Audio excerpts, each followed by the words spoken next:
Chapter 1. Prelude to War.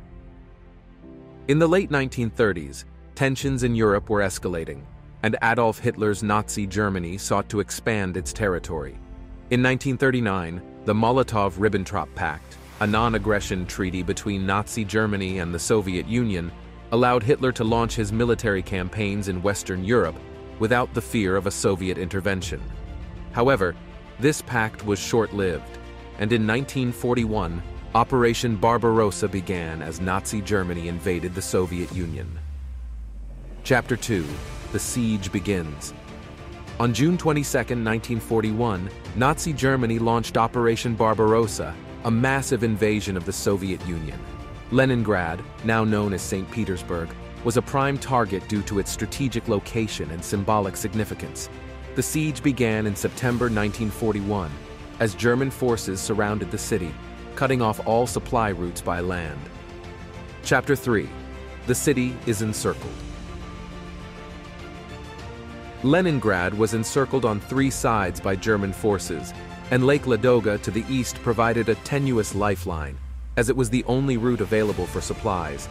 The city's residents faced immediate shortages of food, fuel, and other essentials. The siege was brutal, with daily bombardments and constant hunger. Chapter 4. Winter Desperation. As the harsh winter of 1941 to 1942 set in, conditions in Leningrad deteriorated rapidly.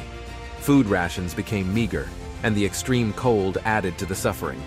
People resorted to eating pets, leather, and even wallpaper paste to survive. Chapter 5. The Road of Life. The Frozen Lake. Ladoga became a lifeline for the city.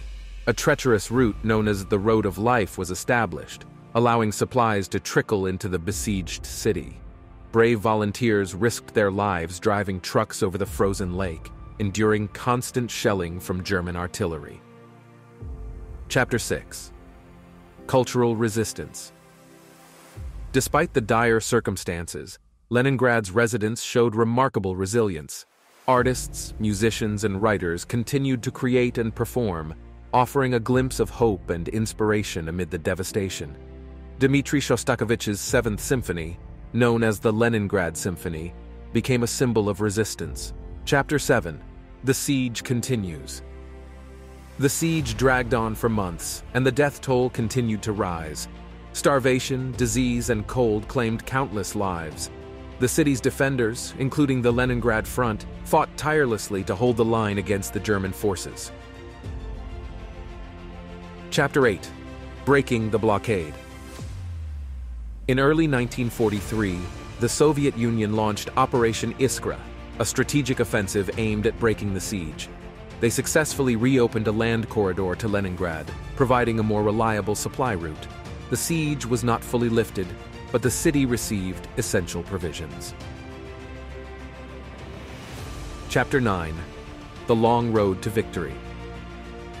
Over the next 2 years, the Soviet Union slowly pushed the German forces back, inching closer to Leningrad. In January 1944, they launched the Leningrad-Novgorod offensive, finally breaking the siege on January 27, 1944. The city was saved, but the cost was staggering, with over 1 million people dead from starvation, disease, and warfare. Chapter 10. Rebuilding and Remembering. After the siege was lifted, Leningrad embarked on the difficult task of rebuilding. The city was forever scarred by the events of the siege, but it emerged as a symbol of resilience and triumph over adversity. The Siege of Leningrad remains one of the most tragic and heroic episodes of World War II, a testament to the endurance of the human spirit in the face of unimaginable hardship.